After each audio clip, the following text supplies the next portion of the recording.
Vous savez, s'il y a bien une chose que j'aime dire, c'est que rien n'est à hasard.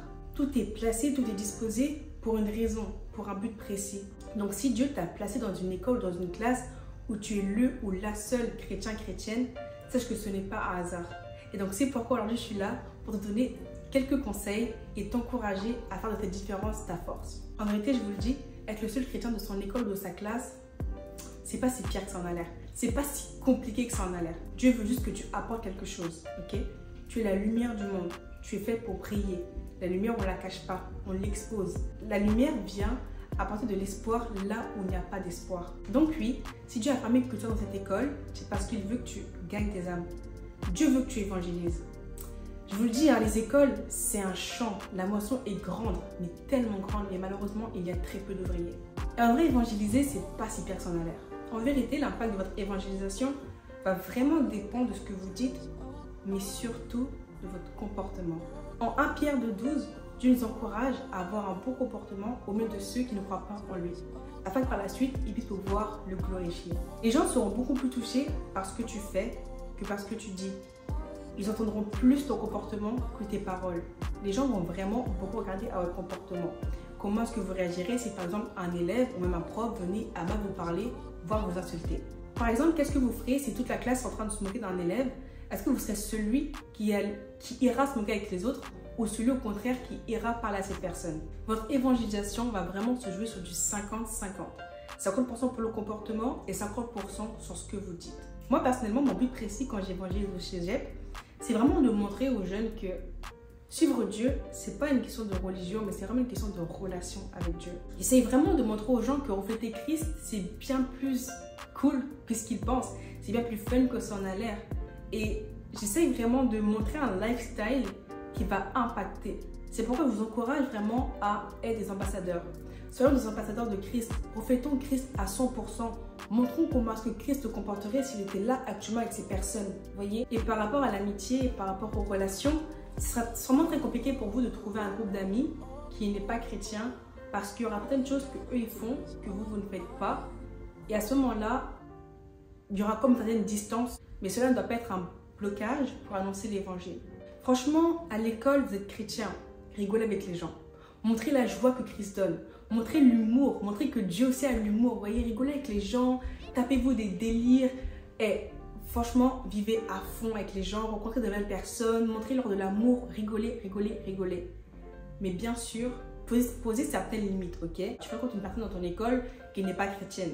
Vous avez une bonne relation, ok? Toi, tu es là, tu lui apportes l'amour de Christ, tu lui envoies Christ avec le plus respectueusement possible et le plus simple possible, ok? Et malgré tout, pose tes limites. Dis-lui clairement que, ok, moi, je t'aime bien, on rigole bien, c'est fun, etc. Mais moi, je fais ni ça, ni ça, ni ça. Plus tu seras clair avec ces personnes-là, plus tu vas poser tes boundaries et on va voir que, ok, attends, c'est-à-dire qu'avec une chrétienne, tu peux rigoler, on peut s'amuser, mais pourtant, je respecte ses limites, tu vois? Et ils verront en fait ce côté-là de Christ comme mode, ok, bon, tu sais, on est ensemble, genre, on rigole ensemble, mais par contre, il y a certaines choses que moi, je n'accepte pas. Donc franchement, reflète Christ dans ton comportement, rigole avec les gens, mais pas des limites, il y a certaines choses que, toi, dans ta foi là, ça passe pas. Parce qu'en général, quand les gens, on leur parle de Jésus, du coup, ben, ils voient la religion chrétienne, ils voient toutes ces choses-là, ils se disent que, ok, si moi je parlais à un certain chrétien, ils me jugeraient parce que moi j'ai fait ci, j'ai fait ça, j'ai fait ça. Mais quand ils vont voir que, ok, avec une chrétienne, je peux rigoler, elle ne me juge pas de mon comportement, au contraire, tu sais, elle est là, elle m'aide à faire mieux ou quoi que ce soit, ils se diront, mais waouh, like, j'aurais jamais cru. Et c'est ça que je vous dis, évangéliser vraiment simplement avec les gens. Évangéliser dans la rue, évangéliser en classe, c'est pas la même chose, vous voyez. Moi, quand j'évangélise dans la rue, je suis plus cash, c'est plus clair parce que la personne, je la reverrai sûrement jamais. Donc, je viens, je parle de Jésus, paf, et j'avance. C'est fait, c'est dit. Mais les gens de mon école, je sais que je les verrai pas mal souvent. Si Dieu fait grâce, ils vont vivre longtemps. Donc, j'essaie d'abord d'avoir une relation avec ces personnes-là, d'apprendre à les connaître et de leur annoncer l'évangile. Mais tout ça dans la paix, sans vraiment les frustrer, sans les obliger, parce que Dieu m'a pas forcé à moi de croire en lui, donc je vais pas forcer quelqu'un non plus à croire en Dieu. Donc j'y vais tranquillement, avec douceur, et je témoigne, tu sais, je prends mon temps. Parce que quelqu'un dans la rue sera impacté pour ce que tu vas dire. Parce que étant donné qu'elle ne connaît pas, elle ne sait pas comment tu dans la vie tous les jours. Donc avant tout ce que tu dis, ça va l'impacter, elle va partir. Quelqu'un que tu vois chaque jour, tous les jours que tu vas à l'école, tu promets qu'elle sera beaucoup plus impactée par ton comportement que par ce que tu dis. Parce qu'elle va dire, ok, elle a dit ça, mais elle a dit comme ça derrière, c'est bizarre un peu, tu vois. Donc, voilà un peu. le petit conseil, le comportement, c'est plus fort que ce que tu vas dire quand tu es à l'école. Aussi, soyez sans tabou avec les gens, ok? Parce que en général, je vous le dis, moi c'est ce que j'expérimente, les gens ont beaucoup de questions par rapport à la religion. Puis des fois, ils n'osent pas poser des questions parce que ils pensent qu'on va les juger. Soyez ouverts d'esprit à toutes les questions qu'ils pourront vous poser. Prenez le temps de les écouter. Soyez lents à parler, lents en colère, mais très rapide à écouter parce qu'il y aura beaucoup de questions et vous serez sûrement exposé à des débats, ok? Moi, je suis entrée à l'école il n'y a même pas un mois et quelques semaines et j'ai déjà eu des débats, les midis et tout, ça m'est déjà arrivé qu'on demande, ok, mais est-ce que Jésus n'est pas... Est-ce que Jésus est Dieu? Mais pourquoi est-ce qu'on dit que Jésus est Dieu? Bref, tellement de choses comme ça. Et comme la Bible dit en 1 Pierre 3,15, soyez toujours prêts à vous défendre avec respect et douceur devant quiconque vous demande raison de votre expérience, ok? C'est-à-dire que soyez toujours prêts à répondre pourquoi est-ce que vous croyez en Dieu. Les gens vont beaucoup chercher à comme trouver un peu une ressemblance à ton témoignage pour sentir un minimum concerné. Prenez aussi vraiment le temps de prier pour les élèves et les professeurs. Prenez le temps de prier pour ceux qui vous persécutent, pour ceux qui vous détestent, qui vous haïssent. Ne les haïssez pas. Aimez-les, prenez le temps de prier pour eux. Et je vous promets que lorsque les gens verront que quelqu'un t'a fait du mal et toi tu réagis bien, ils diront mais elle est vraiment bizarre cette fille. Hein. Pourquoi est-ce qu'elle agit comme ça? Normalement, si dans la logique des choses, tu vas répondre mal par le mal. Mais toi, non. Toi, en tant que chrétien, toi, en tant qu'enfant de Dieu, tu vas répondre au mal par le bien. Des fois, vous n'aurez même pas grand-chose à dire. Votre comportement va juste parler à votre place. Donc, disposez-vous, la famille est différente. Impactez, montrez que vous êtes enfant de Dieu. Agissez comme des enfants de Dieu afin qu'ils glorifient le Père. Je ne voulais pas partir sans prier pour vous. Avant qu'on fasse la conclusion, j'aimerais qu'on puisse pouvoir prier le Père. Je sais que c'est pas évident d'être chrétien et d'être dans un monde voilà, un peu corrompu. Et surtout quand tu es chrétien et que tu es le seul de la classe, j'imagine que ça ne doit pas être évident, vous voyez. Donc j'aimerais vraiment prier pour vous pour que Dieu vous fortifie. Donc on va juste fermer les yeux et je vais élever la voix pour vous.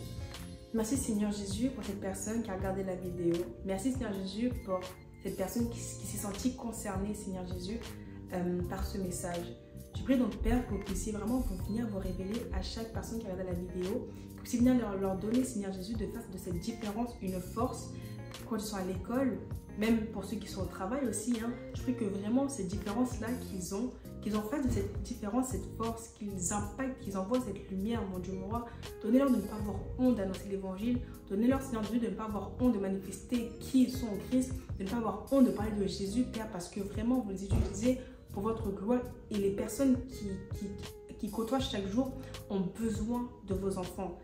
En Romains 8,19, la Bible dit que le monde attend, les Canadiens désirent la révélation des fils de Dieu. Donc Seigneur, donnez-nous vraiment à nous, vos enfants, et à ces personnes-là qui regardent la vidéo, vraiment ce fardeau-là, ce zèle d'annoncer l'évangile, ce zèle de parler de Jésus en tout temps, en tout lieu, Père. Donnez-nous vraiment donc, étant à l'école ou au travail, étant le seul ou la seule chrétienne, ou même peu importe, si même on est 2 ou 3, donnez-nous à chacun d'entre nous, Père, vraiment de manifester Christ, de manifester de bonnes œuvres, de manifester vraiment la paix et la joie partout autour de nous, afin que les gens remarquent nos bonnes œuvres et qu'ils glorifient le Père. Merci donc Père, vraiment de venir nous toucher chacun de nous. Merci donc Père de venir poser votre main sur nous, que la grâce et la paix du Christ nous accompagnent et que nous soyons toujours dans la paix et dans la joie lorsque nous allons à l'école ou au travail. J'ai prié, je dis Amen. Oh là là là là là là, quelle grâce. Par contre, vous allez bien, hein, franchement, la famille. Non, franchement, ça fait tellement longtemps que j'ai fait des vidéos comme ça où je parlais. Mais je voulais trop me refaire. Je voulais un peu revenir à la source, vous voyez. Dans les débuts de ma chaîne YouTube, là, vraiment, c'était que ça. Des fois, ça manquait. Je voulais un peu vous encourager. Donc, je me dis, bon, vu que c'est la rentrée, c'est une bonne occasion de parler de ça. Là, je pense que tout le monde est rentré, que ce soit en France, au Canada. Je pense que tout le monde est à l'école actuellement. Donc, voilà. J'espère que la vidéo vous aura plu. J'espère que vous serez sentis concernés. Et comme j'ai dit, hein, bien sûr, là, je parle des élèves. Mais c'est aussi pour ceux qui sont au travail ou peu importe, tout le monde sont concernés. Si tu es chrétien, partout où tu es, tu es concerné d'annoncer l'évangile et de refléter Christ à 100%. Donc voilà, je ne vais pas tarder trop longtemps. Je voulais vraiment faire une vidéo assez courte et efficace. Donc je vous dis à la prochaine vidéo. Que Dieu vous bénisse. Je vous aime fort. Holy Spirit, make me more alive.